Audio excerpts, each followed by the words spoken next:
जय श्री कृष्णा। राधे राधे। एक बार फिर से स्वागत है आपके अपने YouTube चैनल धर्म ज्ञान में। आज की वीडियो में हम सुनेंगे बृहस्पतिवार की व्रत कथा। तो चलिए कथा शुरू करते हैं। भारतवर्ष में एक प्रतापी और दानी राजा राज्य करता था। वह नित्य गरीब और ब्राह्मणों की सहायता करता। यह बात उसकी रानी को बिल्कुल भी अच्छी नहीं लगती।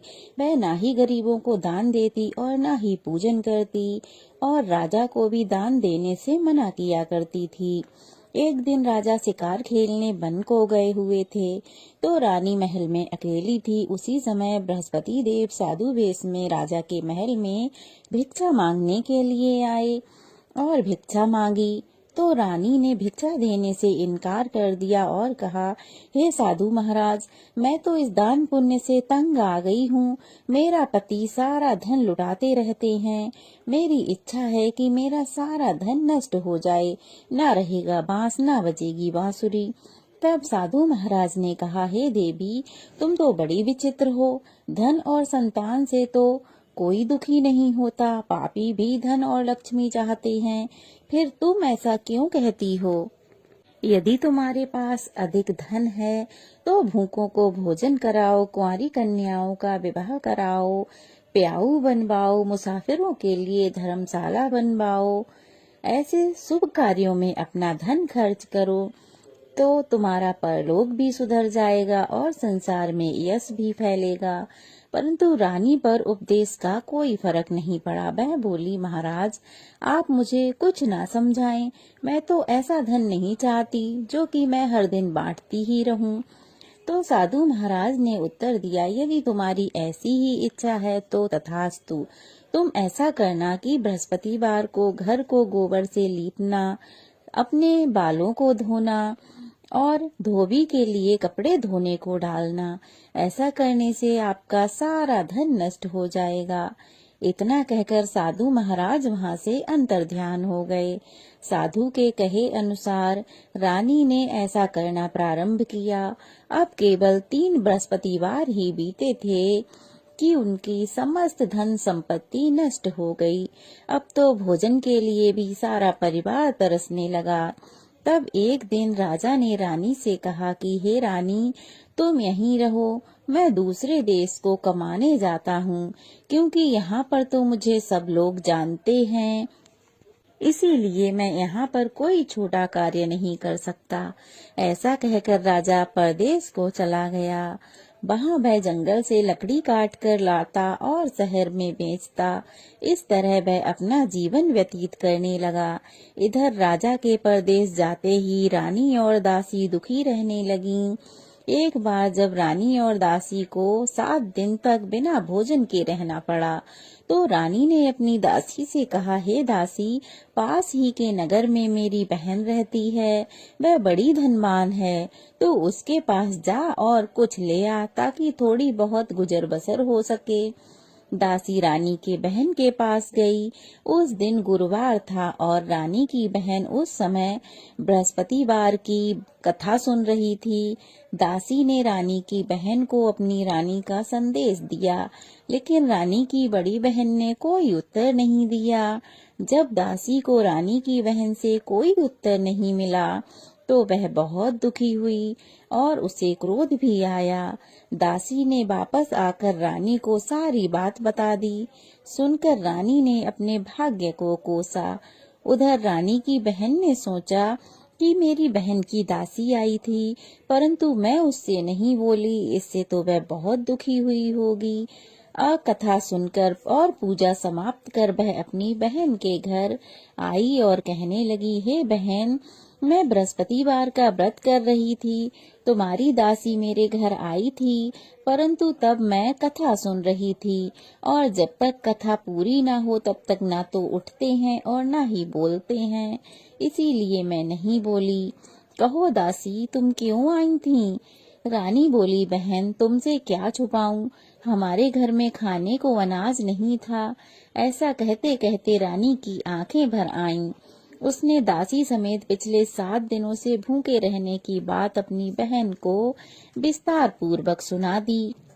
रानी की बहन बोली, देखो बहन, भगवान बृहस्पति देव सबकी मनोकामना पूर्ण करते हैं। देखो शायद तुम्हारे घर में भी कुछ अनाज रखा हो। पहले तो रानी को विश्वास नहीं हुआ, पर बहन के आग्रह करने पर उसने दासी को अंदर भेजा तो सचमुच अनाज से भरा एक घड़ा मिल गया। यह देखकर दासी को बड़ी हैरानी हुई। दासी रानी से कहने लगी, हे रानी, जब हमको भोजन नहीं मिलता तो हम व्रत ही करते हैं, इसीलिए क्यों ना इससे व्रत और कथा की विधि पूछ ली जाए ताकि हम भी व्रत कर सकें। तब रानी ने अपनी बहन से बृहस्पतिवार की व्रत की कथा की विधि पूछी। तब रानी की बहन ने बताया, बृहस्पतिवार के व्रत में चने की दाल और मुनक्का से विष्णु भगवान का केले की जड़ में पूजन करें तथा दीपक जलाएं, व्रत कथा सुनें और पीला ही भोजन करें। इससे बृहस्पति देव प्रसन्न होते हैं। व्रत और पूजन विधि बताकर रानी की बहन अपने घर को लौट गई। 7 दिन के बाद जब गुरुवार आया तो रानी और दासी ने व्रत रखा। घुड़साल में जाकर चना और गुड़ ले आई, फिर उससे केले की जड़ तथा विष्णु भगवान का पूजन किया। अब पीला भोजन कहाँ से आए, इस बात को लेकर दोनों बहुत दुखी थीं।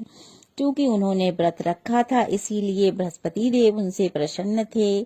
इसीलिए वे एक साधारण व्यक्ति का रूप धारण कर 2 थालों में सुंदर पीला भोजन दासी को दे गए। भोजन पाकर दासी प्रसन्न हुई और फिर रानी के साथ मिलकर भोजन ग्रहण किया। उसके बाद वे सभी गुरुवार को व्रत और पूजन करने लगीं। बृहस्पति भगवान की कृपा से उनके पास फिर से धन संपत्ति आ गई, परंतु रानी फिर से पहले की तरह आलस्य करने लगी। तब दासी बोली, देखो रानी, तुम पहले भी इसी प्रकार का आलस करती थीं। तुम्हें धन रखने में कष्ट होता था, इस कारण सभी धन नष्ट हो गया, और अब जब भगवान बृहस्पति की कृपा से धन मिला है तो तुम फिर से आलस करने लगी हो। रानी को समझाते हुए दासी कहती है कि बड़ी मुसीबतों के बाद हमने यह धन पाया है, इसीलिए हमें दान पुण्य करना चाहिए, भूखे मनुष्यों को भोजन कराना चाहिए और धन को शुभ कार्यों में खर्च करना चाहिए, जिससे तुम्हारे कुल का यश बढ़ेगा, स्वर्ग की प्राप्ति होगी और पितृ भी प्रसन्न होंगे। दासी की बात मानकर रानी अपना धन शुभ कार्यों में खर्च करने लगी, जिससे पूरे नगर में उसका यश फैलने लगा। उधर एक दिन राजा दुखी होकर जंगल में एक पेड़ के नीचे आसन जमाकर बैठ गया। वह अपनी दशा को याद करके व्याकुल होने लगा। तभी बृहस्पतिवार का दिन था। एकाएक उसने देखा कि निर्जन वन में एक साधु प्रकट हुए। वह साधु वेश में स्वयं बृहस्पति देवता थे। लकड़ारे के सामने आकर बोले, हे लकड़ारे, इस सुनसान जंगल में तू किस चिंता में मग्न बैठा है? लकड़ारे ने दोनों हाथ जोड़कर प्रणाम किया और उत्तर दिया, महात्मा जी, आप सब कुछ जानते हो, मैं क्या कहूँ। यह कहकर रोने लगा और साधु को अपनी पूरी आत्मकथा सुना दी। महात्मा जी ने कहा, तुम्हारी स्त्री ने बृहस्पति के दिन बृहस्पति भगवान का निरादर किया था, जिसके कारण रुष्ट होकर उन्होंने तुम्हारी यह दशा कर दी। अब तुम चिंता को दूर करके मेरे कहने पर चलो तो तुम्हारे सब कष्ट दूर हो जाएंगे और भगवान पहले से भी अधिक धन संपत्ति तुम्हें देंगे। तुम बृहस्पति के दिन कथा किया करो, 2 पैसे के चने मुनक्का लाकर उसका प्रसाद बनाओ और शुद्ध जल से लोटे में शक्कर मिलाकर अमृत तैयार करो। कथा के पश्चात अपने सारे परिवार और सुनने वाले प्रेमियों में अमृत प्रसाद बांटकर आप भी प्रसाद ग्रहण करो। ऐसा करने से भगवान तुम्हारी मनोकामना अवश्य ही पूरी करेंगे। साधु के ऐसे वचन सुनकर लकड़हारा बोला, हे प्रभु, मुझे लकड़ी बेचकर इतना पैसा नहीं मिलता जिससे मैं भोजन के उपरांत कुछ बचा सकूं। मैंने रात्रि में अपनी स्त्री को व्याकुल देखा है। मेरे पास कुछ भी नहीं है जिससे मैं उसकी खबर मंगा सकूं। साधु ने कहा, हे लकड़ारे, तुम किसी बात की चिंता मत करो। बृहस्पति के दिन तुम रोजाना की तरह ही लकड़ियां लेकर शहर को जाओ। तुमको रोज से 2 गुना धन प्राप्त होगा। जिससे तुम भली भांति भोजन कर लोगे तथा बृहस्पति देव की पूजा का सामान भी आ जाएगा। इतना कहकर साधु महाराज अंतर ध्यान हो गए। अब धीरे धीरे समय बीतने पर बृहस्पतिवार आया। लकड़ारा जंगल से लकड़ी काट कर किसी शहर में बेचने गया। उसे उस दिन से और अधिक पैसा मिला। अब राजा ने गुड़ और चना आदि लाकर गुरुवार का व्रत किया। उस दिन से उसके सभी क्लेश दूर हो गए। परंतु जब दोबारा गुरुवार आया तो लकड़ारा व्रत करना भूल गया। इस कारण बृहस्पति देव नाराज हो गए। उस दिन उस नगर के राजा के यहाँ विशाल यज्ञ का आयोजन था तथा शहर में यह घोषणा करवा दी गई थी कि किसी भी मनुष्य को अपने घर में भोजन नहीं बनाना है, न ही आग जलानी है। समस्त जनता राजा के यहाँ ही भोजन करने आए। इस आज्ञा को जो नहीं मानेगा उसे फांसी की सजा दी जाएगी। इस तरह की घोषणा संपूर्ण नगर में करवा दी गई। राजा की आज्ञा अनुसार शहर के सभी लोग भोजन करने गए, लेकिन लकड़ारा कुछ देर से पहुंचा, इसीलिए राजा ने उसको अपने साथ घर में लिवा लिया और घर ले जाकर भोजन करवा रहे थे तो रानी की दृष्टि उस खूंटी पर गई जिस पर उसका हार लटका हुआ था। वह वहां पर दिखाई नहीं दिया। रानी ने निश्चय किया कि मेरा हार इस मनुष्य ने ही चुराया है। उसी समय सिपाहियों को बुलाकर उस लकड़ारे को कारावास में डलवा दिया गया। जब लकड़ारा कारागार में पड़ा था और बहुत दुखी होकर विचार कर रहा था कि ना जाने कौन से पूर्व जन्म के कर्म हैं जो मुझे यह दुख प्राप्त हुआ, उसी समय साधु को याद करने लगा जो कि जंगल में मिला था। उसी समय तत्काल बृहस्पति देव साधु के रूप में प्रकट हुए और उसकी दशा को देखकर कहने लगे, अरे मूर्ख, तूने बृहस्पति देव की कथा नहीं करी, इसी कारण तुझे यह दुख प्राप्त हुआ है। अब चिंता मत कर, बृहस्पतिवार के दिन कारागार के दरवाजे पर तुझे 4 पैसे पड़े मिलेंगे। उनसे ही तू बृहस्पति देव की पूजा करना, तेरे सभी कष्ट दूर हो जाएंगे। बृहस्पति के दिन उसे 4 पैसे मिले। लकड़ारे ने कथा कही और उसी रात्रि बृहस्पति देव ने उस नगर के राजा को स्वप्न में कहा, हे राजा, तूने जिस आदमी को कारागार में बंद किया है वह निर्दोष है, वह राजा है, उसे छोड़ देना। रानी का हार खूंटी पर ही लटका है। अगर तू ऐसा नहीं करेगा तो मैं तेरा सारा राज्य नष्ट कर दूंगा। इस तरह रात्रि का स्वप्न देखकर राजा ने प्रातःकाल उठकर रानी का हार खूंटी पर देखा और लकड़ारे को बुलाकर उससे क्षमा मांगी तथा लकड़ारे को योग्य सुंदर वस्त्र आभूषण देकर विदा कर दिया। बृहस्पति देव की आज्ञा अनुसार लकड़ारा अपने नगर को चल दिया। राजा जब अपने नगर के निकट पहुंचा तो उसे बड़ा आश्चर्य हुआ। नगर में पहले से अधिक बाग बगीचे, कुएं, तालाब, धर्मशाला, मंदिर आदि बन गई थीं। राजा ने पूछा, यह सब किसका है? तब सब कहने लगे, यह सब तो रानी और बांदी के हैं। तो राजा को बड़ा आश्चर्य हुआ और गुस्सा भी आया। जब रानी ने यह खबर सुनी कि राजा आ रहे हैं तो उन्होंने बांदी से कहा, हे दासी, देख राजा हमको कितनी बुरी हालत में छोड़ गए थे। हमारी ऐसी हालत देखकर कहीं लौट ना जाएं, इसीलिए तू दरवाजे पर ही खड़ी हो जा। आज्ञा अनुसार दासी दरवाजे पर खड़ी हो गई। राजा आए तो उन्हें अपने साथ लिवा लाई। तब राजा ने क्रोध करके अपनी रानी से पूछा, यह सब धन तुम्हें कैसे प्राप्त हुआ? तब उन्होंने कहा, यह सब हमें बृहस्पति देव की कृपा से प्राप्त हुआ है। अब राजा ने निश्चय किया कि 7 रोज बाद तो सभी बृहस्पति देव का पूजन करते हैं, परंतु मैं प्रतिदिन दिन में 3 बार कहानी तथा रोज व्रत किया करूंगा। अब हर समय राजा के दुपट्टे में चने की दाल बंधी रहती तथा दिन में 3 बार कहानी कहता। एक रोज राजा ने विचार किया कि चलो अपनी बहन के यहाँ हो आवें। इस तरह निश्चय कर राजा घोड़े पर सवार हो अपनी बहन के यहाँ को चल दिया। मार्ग में उसने देखा कि कुछ आदमी एक मुर्दे को लेकर जा रहे हैं। उन्हें रोककर राजा ने कहा, अरे भाइयों, मेरी बृहस्पतिवार की कथा सुन लो। वे बोले, लो, हमारा तो आदमी मर गया, इसको अपनी कथा की पड़ी है। परंतु कुछ आदमी बोले, अच्छा कहो, हम तुम्हारी कथा सुनेंगे। राजा ने दाल निकाली। जब कथा आदि हुई कि मुर्दा हिलने लगा। जब तक कथा समाप्त हुई मुर्दा राम राम कहकर उठ खड़ा हो गया। अब आगे मार्ग में उसे एक किसान हल चलाता मिला। राजा ने कहा, भाई मेरी कथा सुन लो। वह बोला कि जब तक मैं तुम्हारी कथा सुनूंगा 4 हरियां जोत लूंगा। जाओ अपनी कथा किसी और को सुनाओ। इस तरह राजा आगे चलने लगा। राजा के हटते ही बैल पछाड़ खाकर गिर गए। किसान के पेट में जोर जोर से दर्द होने लगा। उसी समय उसकी माँ रोटी लेकर आई। उसने जब देखा तो अपने पुत्र से सब हाल पूछा और बेटे ने सब हाल कह दिया। तो बुढ़िया दौड़ी दौड़ी उस घुड़सवार के पास गई और बोली, मैं तेरी कथा सुनूंगी, तू कथा मेरे खेत पर चलकर ही कहना। राजा ने बुढ़िया के खेत पर आकर कथा कही, जिसके सुनते ही बैल उठ खड़े हुए और किसान के पेट का दर्द भी बंद हो गया। अब राजा अपनी बहन के घर पहुंचा। बहन ने भाई की खूब मेहमानी की।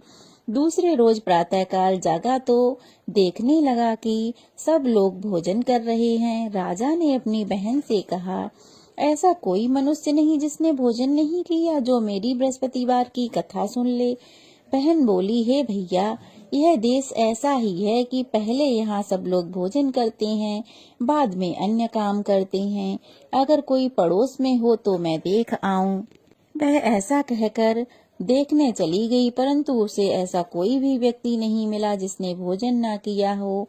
अतः एक कुम्हार के घर गई, जिसका लड़का बीमार था। उसे मालूम हुआ कि उनके यहाँ 3 रोज से किसी ने भोजन नहीं किया है। रानी ने अपने भाई की कथा सुनने के लिए कुम्हार से कहा। वह तैयार हो गया। राजा ने जाकर अपनी बृहस्पतिवार की कथा कही, जिसको सुनकर उसका लड़का ठीक हो गया।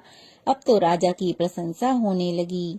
एक रोज राजा ने अपनी बहन से कहा कि हे बहन, हम अपने घर को जाएंगे, तुम तैयार हो जाओ। राजा की बहन ने अपनी सास से कहा। सास ने कहा कि हाँ चली जा, परंतु अपने लड़कों को मत ले जा, क्योंकि तेरे भाई के तो कोई औलाद नहीं है। बहन ने अपने भैया से कहा, हे भैया, मैं तो चलूंगी, कोई बालक नहीं जाएगा। राजा बोला, जब कोई बालक नहीं चलेगा तब तुम भी क्या करोगी। बड़े दुखी मन से राजा अपने नगर को लौट आए। राजा ने अपनी रानी को कहा, हम निर्वंशी हैं, हमारा मुंह देखने का धर्म नहीं है और कुछ भोजन आदि नहीं किया। रानी बोली, हे प्रभु, बृहस्पति देव ने हमें सब कुछ दिया है, तो वो हमें औलाद भी अवश्य देंगे। उसी रात राजा को बृहस्पति देव ने स्वप्न में कहा, हे राजा उठ, सभी सोच त्याग, तेरी रानी गर्भ से है। राजा की यह बात को सुनकर बड़ी खुशी हुई। अब 9वें महीने में उसके गर्भ से एक सुंदर पुत्र पैदा हुआ। तब राजा बोला, हे रानी, स्त्री बिना भोजन के रह सकती है, परंतु बिना कहे नहीं रह सकती। जब मेरी बहन आवे तो मुझसे कुछ मत कहना। रानी ने सुनकर तो हाँ कह दिया। अब जब राजा की बहन ने यह शुभ समाचार सुना तो वह बहुत खुश हुई तथा बधाई लेकर अपने भाई के घर आ गई। अब जब भाई के घर बहन आई तब रानी ने कहा, घोड़ा चढ़कर तो नहीं आई, गधा चढ़ी आई। राजा की बहन बोली, भाभी, अगर मैं इस प्रकार ना कहती तो तुम्हें औलाद कैसे मिलती। बृहस्पति देव तो ऐसे ही हैं, जैसी जिसकी मनोकामनाएं हों वे सभी पूर्ण करते हैं। जो सद्भावना से, श्रद्धा से बृहस्पतिवार का व्रत करता है तथा कथा पढ़ता अथवा सुनता है, दूसरों को सुनाता है, बृहस्पति देव उन सब की मनोकामना पूर्ण करते हैं। बृहस्पति देव अपने भक्तों की सदैव रक्षा करते हैं। इस संसार में जो मनुष्य उनकी सच्चे हृदय से पूजा करता है, उसकी सब मनोकामनाएं पूर्ण करते हैं। हे बृहस्पति देव, जैसे आपने राजा रानी की मनोकामनाएं पूर्ण की, वैसे ही इस कथा को कहने सुनने वाले सबकी मनोकामनाएं पूर्ण करना और जो व्रत करे उसकी सब इच्छाएं पूर्ण करना। जय बृहस्पति देवता।